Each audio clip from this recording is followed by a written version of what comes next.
हमारे बहुत ही वरिष्ठ नेता आदरणीय बीडी कल्ला साहब, आदरणीय शांति धारीवाल जी,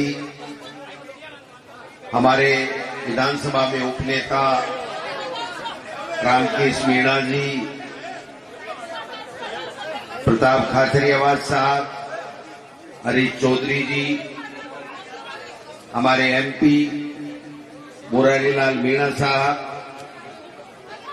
हमारे एमपी राहुल कसवा जी, हमारे एमपी भाई भजनलाल जाटव जी, हमारे राजस्थान की विधानसभा में चीफ व्हिप रफीक खान साहब, हमारे बहन एमएलए इंदिरा मीणा जी, सुश्री रीटा चौधरी जी, अमित चाचान जी, कांति मीणा जी, लक्ष्मण मीणा जी, विकास चौधरी जी, जाकिर हुसैन गेसावत जी, ललित यादव जी, हरिमोहन शर्मा साहब, एमएलए अनिल शर्मा जी, एमएलए भगवान साहब सैनी जी, एमएलए गीता बरबड़ जी, एमएलए मोतीराम कोहली जी, एमएलए संजय जाटव जी, एमएलए मनोज मेघवाल जी, वरिष्ठ नेता एमएलए हरिंदर मिर्जा जी और हमारे एमएलए मनीष यादव जी, वरिष्ठ नेता गोविंद मेघवाल जी, वरिष्ठ नेता असक अली टांस साहब, एमएलए रतन देवासी जी, एमएलए श्रीमती सुशीला डूडी जी, एमएलए अमीन काजी साहब, एमएलए भीमराज भाटी जी, एमएलए हाकम अली जी, एमएलए गणेश घोगरा जी, एमएलए पीतराम काला जी, एमएलए हमारे प्रशांत शर्मा जी, हमारे एनएसयूआई के प्रदेश अध्यक्ष भाई विनोद जाखड़ जी, हमारे अभिषेक चौधरी जी, तमाम हमारे जिलाध्यक्ष साहिबान भी आए हैं, धर्मेंद्र राठौड़ जी, हमारे वरिष्ठ नेता महादेव सिंह खंडेला जी, हमारे वैभव गहलोत जी, वेद प्रकाश सोलंकी जी, जीएस चौधरी, गोपाल मीणा जी, अर्चना शर्मा जी, नसीम अख्तर जी, राखी गौतम जी, हमारी प्रदेश अध्यक्ष महिला कांग्रेस खटाना साहब, लाखन सिंह जी, जगदीश जांगीर साहब, मनीष गुजर जी, बाबूलाल नागर साहब, गंगा देवी जी और हमारी संगीता बेनीवाल जी, करण सिंह उचियाड़ा जी, ताराचंद जी, हर्षा यादव जी, हमारे आर तिवारी जी, शहर के जिलाध्यक्ष विजय जैन जी, इंद्राज कीचड़ जी, सुनीता गिटाला जी, विष्णाराम जी, रविंद्र त्यागी जी, भैरूलाल चौधरी जी, दिनेश चूंडा जी, जसवंत गुजर जी, स्वर्णिम चौधरी चतुर्वेदी जी, राजेंद्र यादव जी, प्रतिष्ठा जी, जियावर रहमान जी, योगेश मिश्रा जी और जितने भी मंच के ऊपर नेता बैठे हैं सबका नाम नहीं ले सका हूं, माफी चाहता हूं। और वो तमाम सामने बैठे हुए मेरे कांग्रेस के जाबाज शेर, जिनको राहुल गांधी जी शेर कहते हैं, जिन्होंने यहां आकर के इस प्रदर्शन में भाग लिया, सभी नेताओं ने अपनी अपनी बात की है। मैं आपके सामने 10, 15, 20 मिनट में अपनी बात कहूंगा कि ये धरना प्रदर्शन आप सबको पता लग गया होगा कि क्यों हो रहा है, कि जिस प्रकार से केंद्र की सरकार ने, मोदी जी ने और मोदी जी की सरकार में बैठे हुए बड़े बड़े अधिकारी और नेताओं ने अडानी जी के साथ मिलकर के और सेबी प्रमुख के साथ मिलकर के एक बहुत बड़ा घोटाला किया, शेयर मार्केट का घोटाला किया। हमारे दिल्ली में बैठक हुई, आदरणीय खड़गे साहब, हमारे नेता राहुल गांधी जी और तमाम प्रदेशों के अध्यक्ष थे। चर्चा चली कि किस प्रकार से हमें ये कार्यक्रम हाथ में लेकर के इस महाघोटाले के बारे में देश और प्रदेश के लोगों को सच्चाई बताना है। मैं निवेदन करना चाहता हूं कि मोटा मोटी अगर हम कोई बात करें तो न कोई हर किसी के सेबी समझ में आता है, न हिडनबर्ग समझ में आता है, न केवल घोटाले की बात करते हैं लेकिन पूरी बात समझ में नहीं आती है। लेकिन हम सब ने तय किया कि हम प्रदेशों में, जिलों में, ब्लॉकों में जाएंगे, इस बात को समझाएंगे कि किस प्रकार से सुनियोजित रूप से चंद 1, 2, 3 बड़े उद्योगपतियों को, जिसमें अडानी जी शामिल हैं, उनको लाभ देने के लिए देश की तमाम परिसंपत्तियों के ऊपर कब्जा कराने के लिए इन्होंने किस प्रकार से मिली भगत करके घोटाले किए हैं और आम व्यक्ति को प्रताड़ित करने का काम किया है, आम व्यक्ति को और ज्यादा गरीब करने का काम किया है, उसके हितों के साथ में उन्होंने शोषण करने का काम किया है। मैं समझता हूं कि आप सब लोगों को एक मोटी मोटी बात समझ में आ गई होगी कि इन्होंने जो सेबी की जो संस्था है और उसकी प्रमुख है, पहली बात तो मैं कहना चाहता हूं कि देश में पहली बार सेबी की प्रमुख जो है वो माधवीपुरी बुच, ये प्राइवेट महिला है। पहली बार देश के अंदर सेबी के अंदर इस प्रकार की नियुक्ति हुई और ये वहीं से शुरुआत हो गई। उसके बाद में सेल कंपनियां और सेल कंपनियों के माध्यम से money laundering, accounting of fraud और विदेशी कंपनियां जो सेल कंपनियां हैं उसके माध्यम से अडानी की कंपनियों का शेयर बढ़ाना, उनकी वैल्यू बढ़ाना और वैल्यू बढ़ा करके देश के नहीं विश्व के सबसे बड़े उनको साबित करना, उद्योगपति सबसे ज्यादा पैसे वाला साबित करना और उसके बाद में उसको देश की पूरी संपत्तियां जिसमें हमारी नवरत्न कंपनियां भी हैं, हमारे एयरपोर्ट भी हैं और जैसे मेरे से पहले वक्ताओं ने कहा कि चाहे कोयला का व्यापार हो, चाहे तेल का व्यापार हो, चाहे वो किसी भी चीज का व्यापार हो, चाहे सौर ऊर्जा का व्यापार हो, बिजली लगाने की बात हो, चाहे कुछ भी बिजली के उपकरण बनाने की बात हो, तमाम पूरे के पूरे व्यापारों के ऊपर इनका कब्जा करा दिया और सारी की सारी वो संस्थाएं जो 70 साल में कांग्रेस पार्टी और इस देश के लोगों ने मेहनत करके बनाई, उन कंपनियों से जो मुनाफा हो रहा है उसका एग्रीमेंट इन्होंने अडानी जी और उनकी कंपनियों के साथ करके और पूरा का पूरा धन इस घोटालों के माध्यम से अडानी बंधुओं को देने का काम किया।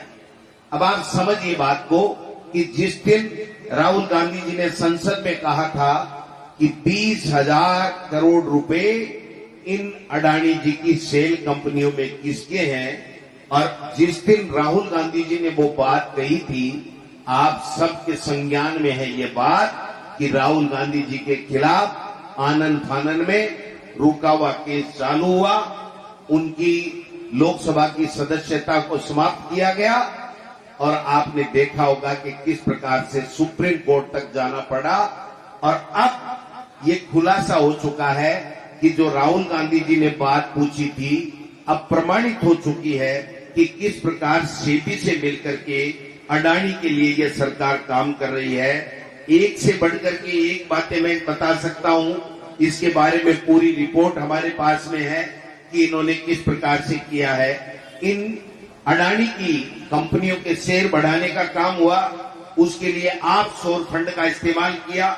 अडानी और उनके करीबियों ने सेल कंपनियों का नेटवर्क बनाया, अरबों डॉलर का घोटाला किया, स्टॉक कंपनियों में, अडानी ग्रुप के कंपनियों में स्टॉक को मैनिपुलेट किया गया, उनके मैनिपुलेट करके बढ़ाया गया। मॉरिशस और दूसरे देश की सही कंपनियों में पैसे भेजे, उन कंपनियों ने अडानी ग्रुप के शेयरों में निवेश कर मैनिपुलेट किया, मनी लॉन्ड्रिंग की गई, अकाउंटिंग फ्रॉड किया गया और इन कर्ज अडानी की कंपनियों पर कर्ज को देखते हुए उनकी कीमत ज्यादा बताई गई जिससे उसको और ज्यादा कर्ज मिल सके और वो कर्ज मिलकर के देश की और विदेशों की परिसंपत्तियों के ऊपर अडानी किस प्रकार से कब्जा कर सके। इन सब में सेबी प्रमुख सुप्रीम कोर्ट के कहने से जांच कर रही थी और सेबी प्रमुख सुप्रीम कोर्ट के कहने से वो छोटी मोटी जांचें सब कर रही है, लेकिन प्रमुख जो मांग थी या प्रमुख जो घोटाला था जिसमें सेबी प्रमुख और उसके पति के शामिल होने की बातें आ रही हैं, हिडनबर्ग की रिपोर्ट के खुलासे के बाद में उसके ऊपर किसी तरीके की बात जांच नहीं की गई। सुप्रीम कोर्ट के आदेश से जांच करने के बावजूद भी अगर कोई जांच नहीं करे और पार्लियामेंट से 150 व्यक्तियों को निकाल दिया, राज्यसभा और लोकसभा से। लेकिन अब की बार आपने जो कमाल किया और पूरे देश में संविधान बचाने के लिए आम नागरिक 36 कौमों के लोग निकले, प्रदेश में भी आपने शानदार प्रदर्शन किया। पूरे देश में इंडिया गठबंधन मजबूत हुआ और इंडिया गठबंधन मजबूत होने पे हमारे देश का शेर हमारा नेता राहुल गांधी जब नेता प्रतिपक्ष बना, उसके बाद से इनकी नींद हराम हो रही है। मोदी जी और अमित शाह जी और इनके लोगों की जो ये घोटाले पे घोटाले कर रहे थे, आपने देखा होगा राफेल पे घोटाला हुआ, कुछ नहीं होने दिया। 3 काले कानून लाए, कुछ नहीं होने दिया। नोटबंदी की, बड़ा घोटाला किया, कुछ नहीं होने दिया। और अब घोटाले से घोटाले करने लग गए। इन्होंने सोचा कि जब राफेल से बच गए, जब नोटबंदी के घोटाले से बच गए, 3 कृषि कानूनों का जो घोटाला लेकर के आए थे उससे हम बच गए, तो अब हम इस सेबी वाले घोटाले से भी बच जाएंगे। लेकिन उनको पता नहीं है कि वो शेर अब लोकसभा के अंदर हमारे राहुल कुशवाहा जी, मुरारी मीणा जी, भजन लाल जी और हमारे 11 इंडिया गठबंधन के लोग राहुल गांधी जी के नेतृत्व में राजस्थान से भी आवाज बुलंद करने का काम करते हैं और पूरे हिंदुस्तान में हमारे इंडिया गठबंधन के लोग उनको घेरने का काम करते हैं। मोदी जी एक दिन आए और एक दिन आकर के भूख ला करके भाषण दिया और दूसरे दिन जाके वो यही मोदी जी हैं जो ये कहता था लोकसभा के अंदर कि एक अकेला सब पे भारी। वही मोदी जी कह रहे हैं मेरा गला पकड़ लिया, रोने जैसी शक्ल बना ली, मेरे देश के प्रधानमंत्री जी का गला घोंट लिया। अरे देश के प्रधानमंत्री जी का कोई गला नहीं घोंट रहा है। आप लोगों की मिली भगत से जो घोटाले हो रहे हैं ना, उन घोटालों का उठाने का हम लोग काम कर रहे हैं। और हिंदुस्तान की पार्लियामेंट में और राज्यसभा में जब इनके नाक में हमारे एमपी ने दम कर दिया, हमारे नेता प्रतिपक्ष ने, तो इनके पास में एक ही रास्ता बचा, संवैधानिक पोस्ट पर बैठे हुए लोकसभा के स्पीकर और राज्यसभा के हमारे उपराष्ट्रपति जी, इन दोनों का पेजा इस्तेमाल करते हुए माइक बंद करने तक की नौबत इन लोगों के आ गई है। छोड़ छोड़ के कुर्सी भागने लग गए हैं कि मैं सहज महसूस नहीं कर रहा हूं। आप सहज महसूस नहीं, आप तैयारियां कर लो। ये हिंदुस्तान के शेर लोकसभा हो चाहे राज्यसभा हो चाहे प्रदेश के अंदर जहां हम विपक्ष में बैठे हैं, जहां चाहे हम सत्ता में बैठे हैं, हमारे तमाम लोग आपसे इन घोटालों का हिसाब भी मांगेंगे। आपको पूछेंगे कि आप बताइए आज जेपीसी गठित करने में इनको दिक्कत क्या हो, क्या पहली बार हो रही है क्या जेपीसी? लेकिन इनको जांचें करानी नहीं। अगर इनकी जांचें जेपीसी से हो जाएंगी तो मैं दावे के साथ कह सकता हूं कि बहुत से ऐसे लोग जो हम लोगों को बेवजह तंग करते हैं, हमारे नेताओं को तंग करते हैं, हमारी पार्टियों के नेताओं को तोड़ करके ले जाते हैं, वो हजारों नेता उस जेल के सलाखों के पीछे होंगे। ये मैं आपको दावे के साथ कह सकता हूं। आज वातावरण क्या है, पूरे हिंदुस्तान में संविधान की धज्जियां उड़ा रहे हैं। किस प्रकार से ये जो सुप्रीम कोर्ट का फैसला आया है ना, इसके पीछे भी मैं बता देना चाहता हूं कि केंद्र सरकार की मंशा खराब थी। केंद्र सरकार ने सुप्रीम कोर्ट में कोई जवाब नहीं दिया और यहां तक लोग बताते हैं कि अटॉर्नी जनरल के माध्यम से अलग से बता दिया गया कि हमारे देश के प्रधानमंत्री और हमारी केंद्र की सरकार की मंशा क्या है। मैं समझता हूं कि शायद उस फैसले में इसकी छाप भी कोई आई होगी, तो हम नहीं कह सकते, लेकिन यह आम चर्चा का विषय है कि ये इस प्रकार के फैसले ला करके सिविल कोड की समान नागरिक संहिता की बात करके हिंदू मुस्लिम करके आप कितने दिन बचोगे? आपने घोटाले किए हैं, आपको जवाब देना पड़ेगा। यहाँ पर राजस्थान में जो आलम है, राजस्थान के अंदर आप देख रहे हो कि मुख्यमंत्री की मंत्री और विधायक नहीं मानते, मंत्री और विधायकों की जनता नहीं मानती, ब्यूरोक्रेट्स नहीं मानते। पता ही नहीं कौन सरकार चला रहा है, कहां से चल रही है, इस सरकार की टांग कहां है, पूंछ कहां है, हाथ कहां है, किसी को कुछ पता नहीं है। कोई इस्तीफा जेब में लिए घूम रहा है, 1.5 महीने से इस्तीफा तेर रहा है। कल तो एक वाकया जोरदार हो गया, जिसको 5 साल की, जिन नेताजी को 5 साल की उम्मीद थी कि राज्यसभा के माध्यम से या लोकसभा के माध्यम से मुझे 5 साल मिलेंगे, वो 5 साल भी नहीं मिले राहुल जी। 2 साल मांगे, 2 साल भी नहीं मिले, और अब तो गैर हाजिरी लगा करके प्रताड़ित करने का काम और किया जा रहा है। इससे ज्यादा शर्म की कोई बात हो नहीं सकती है। अपने ही नेताओं को प्रताड़ित वो करता है जो फिर उसके बाद में कोई काम नहीं बचता है। इसलिए मैं तो इतना निवेदन करना चाहता हूं कि यहाँ राजस्थान में सरकार नाम की कोई चीज नहीं है। 9 महीने हो गए, बात क्या करते हैं? हम कांग्रेस के सरकार के समय की घोटालों की जांच कर रहे हैं। मना किसने किया? घोटालों की जांच करो, घोटालेबाजों को जेल के अंदर सलाखों के पीछे डालने का काम करो। लेकिन ये भाषण देने से काम नहीं चलेगा। आपको 5 साल के लिए सरकार में बैठाया है। राजस्थान की जनता ने बहुत आशा और उम्मीद और आपके किए गए वादों के ऊपर विश्वास करके बैठाया है। आपको काम करना पड़ेगा। दूसरे को गाड़ी देने से काम नहीं चलेगा, आपको काम करना पड़ेगा।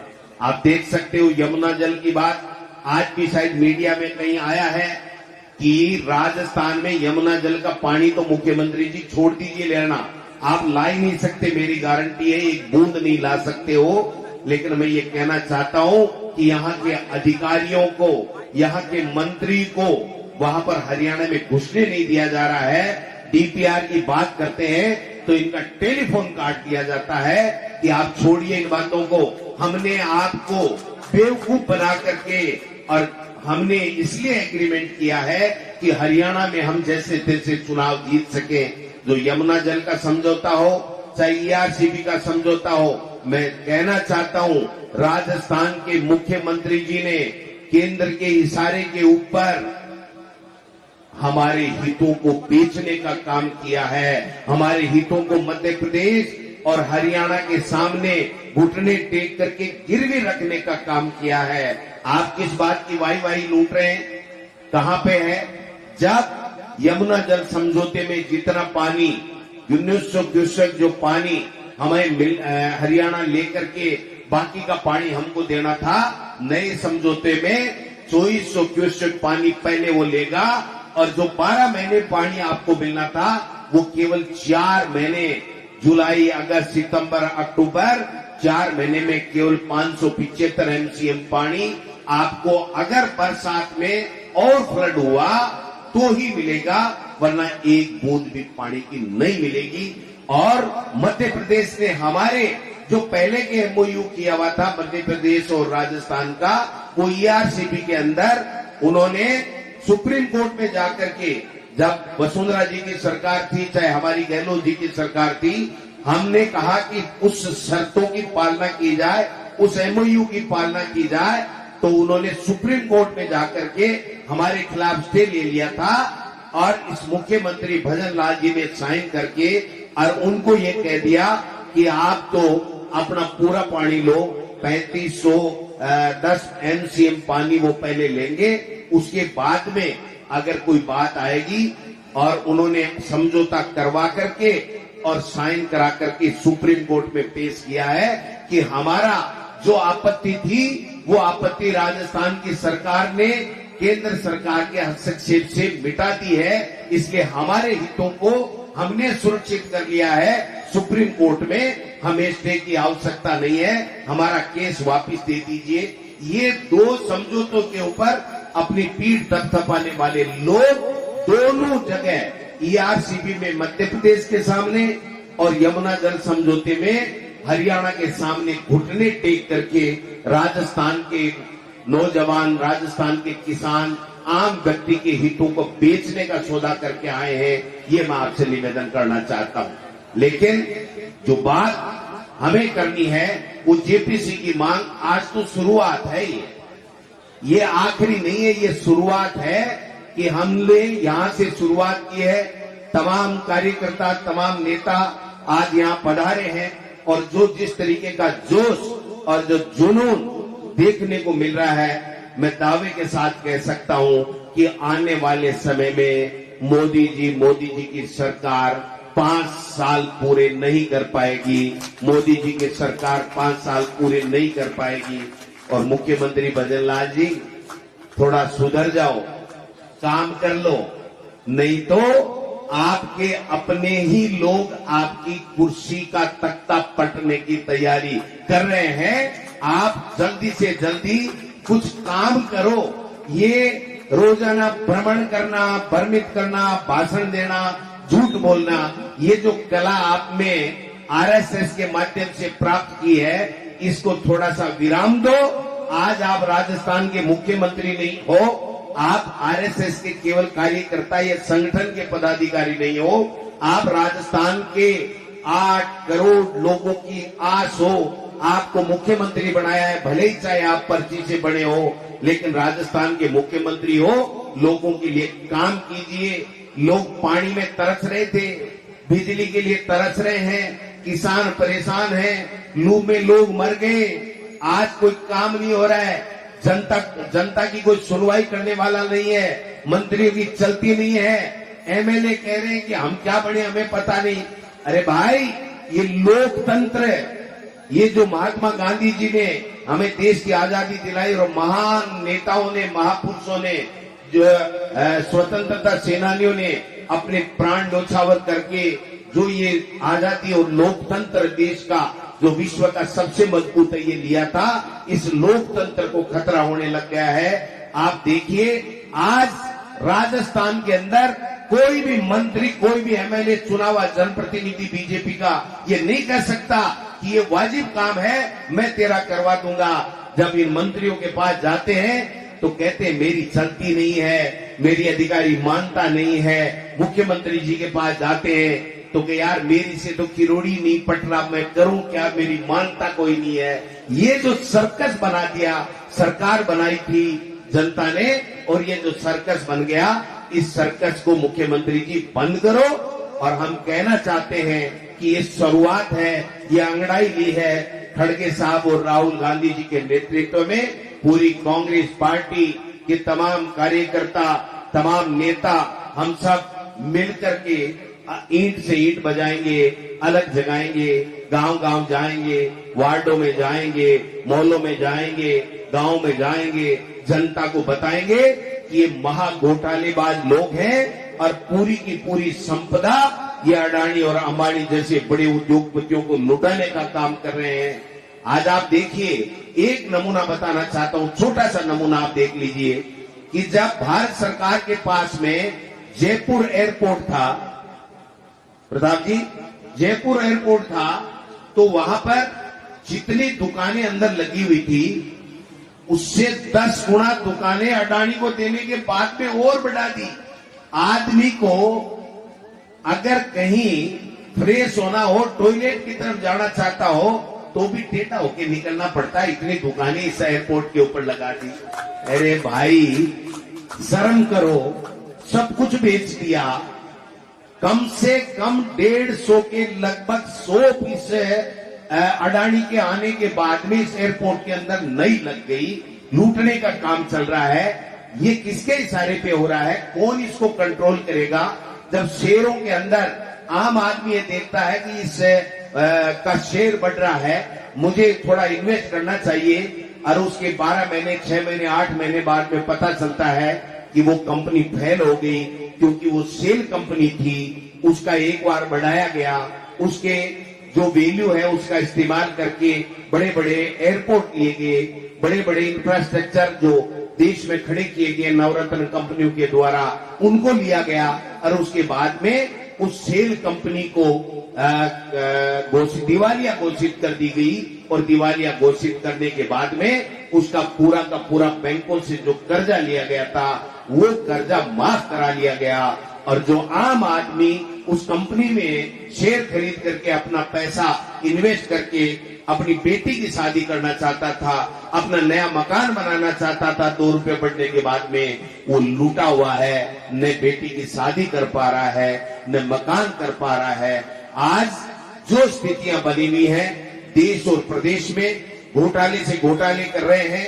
अभी कह रहे थे कुछ दिन पहले तक देश के बीजेपी के नेता, एक घोटाला नहीं पकड़ा गया, एक घोटाला नहीं पकड़ा गया।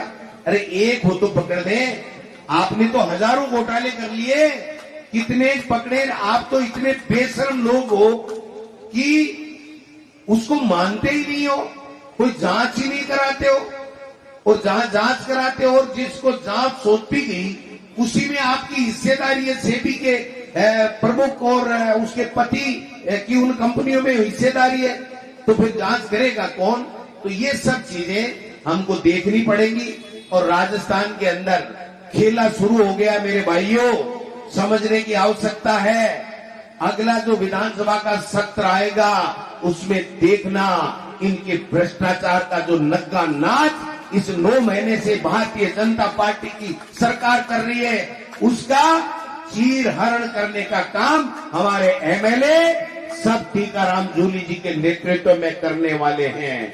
यहाँ पर पूरे गुजरात के लोग, चाहे वो कोई ठेका हो, चाहे वो माइनिंग हो, चाहे कोई और कोई हो, सारे के सारे गुजरात के लोगों की कंपनियां जो भारत सरकार में बैठे हुए, केंद्र की सत्ता में बैठे हुए बड़े लोगों के नजदीक हैं, उनको देने का काम कर रहे हैं। मुख्यमंत्री जी के पास कोई जाता है कि मुख्यमंत्री जी एक काम कर दो, तो मुख्यमंत्री जी क्या कहते हैं पता आपको? वो कहते हैं कि भाई आप सीएस से मिल लो।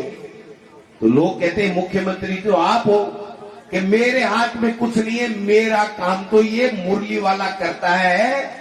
एक मुरली वाले की फोटो हमारे भगवान की लगा रखी है।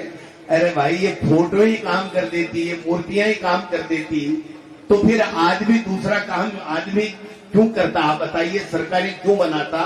तो मैं कहना चाहता हूं, भगवान हम सबके हैं, लेकिन आप भगवान की मूर्ति की तरफ इशारा करके अपनी जिम्मेदारी से नहीं बच सकते हो। आपको काम करना पड़ेगा, जवाब देना पड़ेगा। जो घोटाले हो रहे हैं, जो टेंडरों की शर्तें ड्राफ्ट की जा रही है मनमर्जी से, ये सब फाइलें हमारे पास आना चालू हो गई हैं। अब आपका 9 महीने का समय समाप्त हो गया है। अब कांग्रेस पार्टी और कांग्रेस पार्टी के कार्यकर्ताओं का समय शुरू हुआ है। हम एक एक की नाक में नकेल डाल करके तुम्हारे भ्रष्टाचार को उजागर भी करेंगे। और आप तो पता नहीं जेलों में कब किसको भेजोगे। आपको जेल में भेजने के लिए गोविंद डोटासरा और तमाम कांग्रेस के कार्यकर्ता विधानसभा में जूली साहब के नेतृत्व में, और यहाँ कांग्रेस पार्टी के तमाम नेता कांग्रेस संगठन को साथ लेकर के हम लोग आपको बेनकाब करने का काम करेंगे। इसलिए राजस्थान में भी जो घोटाले हो रहे हैं उनके ऊपर भी कार्यकर्ताओं से, नेताओं से आग्रह करना चाहता हूं, आप तैयार हो जाइए, नजर रखिए। और दिल्ली के अंदर राहुल गांधी जी के नेतृत्व में और हमारे खड़गे साहब की अध्यक्षता के अंदर वहां पर भी खेला शुरू हो गया है। इनका जीना दूबर हो गया है। ये कह रहे ये हो क्या रहा है। मैं कल सूरत गया था, तो वहां पर जब हम पहले चुनाव में जाते थे तो हरीश जी वहां पर ये बातें होती थी, नहीं साहब हम तो मोदी जी और अमित शाह जी और बीजेपी को वोट देंगे। लेकिन कल मैंने वहां नजारा देखा, 1000-1500 आदमी वहां पर इकट्ठे हुए थे। 80% से ज्यादा लोग ये कह रहे थे, अरे भाई साहब हमको डरा रखा है, हमको पुलिस भेज देते हैं, हमारे पास ईडी, इनकम टैक्स, सीबीआई भेज देते हैं, हमारे पास नेताओं का फोन आ जाता है, हम डरे हुए हैं। वरना इन्होंने तो हमारा व्यापार चौपट कर दिया, हमारा जीना दूबर कर दिया। रात को आराम से हमें नींद नहीं आती है कि कब ये टेलीफोन करके कब धमका देंगे। इस तरह का वातावरण जिस गुजरात मॉडल की बात कर रहे थे वहां पर होने का काम हो गया है।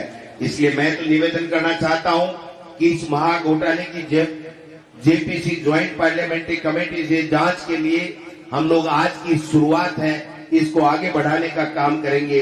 घोटाले में सेबी की गंभीर कमियां उजागर करके तत्काल उनके खिलाफ कार्रवाई करके उनको इस्तीफा दिलाने के लिए मजबूर करे, केंद्र की सरकार उनका इस्तीफा ले, इसकी मांग भी करेंगे। और जिन निवेशकों को नुकसान हुआ है उसकी भी भारत सरकार जिम्मेदारी ले, और सुप्रीम कोर्ट से भी हमारा आग्रह रहेगा कि स्वतः संज्ञान लेकर के आपके आदेश पे ये जांच हुई थी और वो जांच सही नहीं हुई, इसलिए उसके ऊपर भी इनके ऊपर काम करने का काम करेंगे।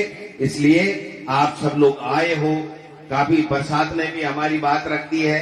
तमाम कार्यकर्ता कहीं साहब प्रधान जी रितगढ़ जी जोरा गोटा घूमेला आप देख क्या थे, इनकी तो बातें चलेंगी और अब देखना कि ये शुरुआत हो चुकी है। कांग्रेस का कार्यकर्ता खड़गे साहब और राहुल गांधी जी के नेतृत्व में खड़ा हो गया है। राजस्थान की कांग्रेस एक बंद मुट्ठी के रूप में सबको साथ लेते हुए सबका साथ, ये काम हम कर रहे हैं, आप नहीं कर रहे हो। आपके तो कल एक प्रभारी जी हैं, इनके आए हैं, नए प्रभारी जी आए हैं, उनका एक वीडियो मैं सुन रहा था, बुलाए इतने आए कितने। अरे भाई ये आ तो रहे ना, 6 महीने बाद में देखना ये भी नहीं आएंगे जो आज आए हैं। अब वो राठौड़ साहब की हाजिरी ले रहे थे कि बैठा क्यों नहीं, चला क्यों गया। आप बताओ, नेता प्रतिपक्ष थे और पहले उनको एमपी की टिकट नहीं दी, और एमपी की टिकट के बाद में आपने 2 साल की राज्यसभा की मांगी थी, वो भी नहीं दी, और अब आप चाहते हो बेइज्जती करा के सामने घुटने के बल नीचे बैठ जाए दरी के ऊपर। क्या करना चाहते हो, क्या बताना चाहते हो? अरे नेताओं का इतना अपमान तो मत करो, टिकट गई तुम्हारी भाड़ में, इतना अपमान तो मत करो। राजेंद्र जी राठौड़ कोई छोटा नेता है कि 7 बार जीता हुआ व्यक्ति और नेता प्रतिपक्ष रहा हुआ तत्काल अभी, और उस आदमी के लिए आप इस तरह की बेइज्जती की बातें करते हो, तो ये साबित हो गया है कि बीजेपी के लोगों की कदर नहीं है, बीजेपी में आम जनता की कदर नहीं है, उनके मुद्दों के लिए उनके पास समय नहीं है, उनकी समस्याओं को सुनने के लिए उनके पास में समय नहीं है। ये कुछ भी नहीं करने वाले हैं। ये ताश की पत्तों की तरह, ये जो कांच का महल होता है ना, उसको एक कंकर मारो ये बिखर जाएगा। और मैं समझता हूं कि वसुंधरा जी चुपचाप कुछ न कुछ तो कर ही रही होंगी, इसलिए ये खेला शुरू होने वाला है। मुख्यमंत्री जी समझ जाओ, ये मुरली वाला तो ठीक है, यहां तक ले आया मानते हैं, लेकिन अब काम करना पड़ेगा। सब काम मुरली वाला नहीं करेगा, आपको करना पड़ेगा, वरना आपकी गद्दी पे कोई दूसरा आकर के बैठेगा। ये बात मैं कहना चाहता हूं। इसलिए भाइयों तैयार रहो, जब भी हम लोग जिलों में, ब्लॉकों में, जब भी हम आह्वान करें पूरे जोश के साथ में, कोई किसी को डरने की आवश्यकता नहीं है। ये ईडी, इनकम टैक्स, सीबीआई है ना, इनके भी उल्टी के दिन शुरू हो गए, गिनती शुरू हो गई है इनकी। आप रोजाना अखबारों में पढ़ते हो ना कि ईडी का अधिकारी कैसे ट्रेप हो गया, सीबीआई का अधिकारी कैसे ट्रेप हो गया। और मैं आपको कहना चाहता हूं, ईडी और सीबीआई और जो प्रतिनियुक्ति पे आए हुए जो अधिकारी है ना, वो आधे से ज्यादा तो छुट्टियां लेके घर बैठ गए कि हमको गलत काम नहीं करना है, हमको नौकरी करनी है, हमारे बच्चे पालने हैं। इसलिए किसी भाई को किसी चीज से डरने की आवश्यकता नहीं है। इनमें दम नहीं है कि हमारे गरेबान तक ये हाथ डाल ले, कांग्रेस के दरे किसी भी कार्यकर्ता को प्रताड़ित कर दे। मैं गोविंद डोटासरा आपको वचन देता हूं, आपको पूरा विश्वास दिलाना चाहता हूं कि ये जो हमारे नेता बैठे हैं, चाहे आज यहाँ है या नहीं है, कांग्रेस का हर नेता कार्यकर्ता उन तमाम कार्यकर्ताओं के जिनके ऊपर भारतीय जनता पार्टी जुल्म कर रही है, उस जुल्म को नहीं होने देंगे। उनको छट्टी का दूध याद दिलाने का काम हम लोग कर देंगे, ये निश्चित रहेगा। आज आप आए हो, तमाम नेताओं के मैं नाम नहीं ले सका, चाहे मंच पे हैं, बाहर बैठे हैं, कई लोगों के नाम रह गए हैं, मैं माफी चाहता हूं। लेकिन आज देख लेना, हमने हाजिरी नहीं भरी बीजेपी की तरह, लेकिन सारे के सारे नेता जिनसे संपर्क हुआ 100% अपनी मर्जी से आए हैं, कोई डंडा नहीं है, इनके डंडे से नहीं आ रहे और हमारे मर्जी से आ रहे हैं। इसका मतलब जेपीसी की जांच भी होगी, घोटालेबाज जेल भी जाएंगे, सेबी प्रमुख का इस्तीफा भी होगा और 5 साल पहले लोकसभा का दोबारा चुनाव भी होगा। धन्यवाद। जय हिंद, जय भारत।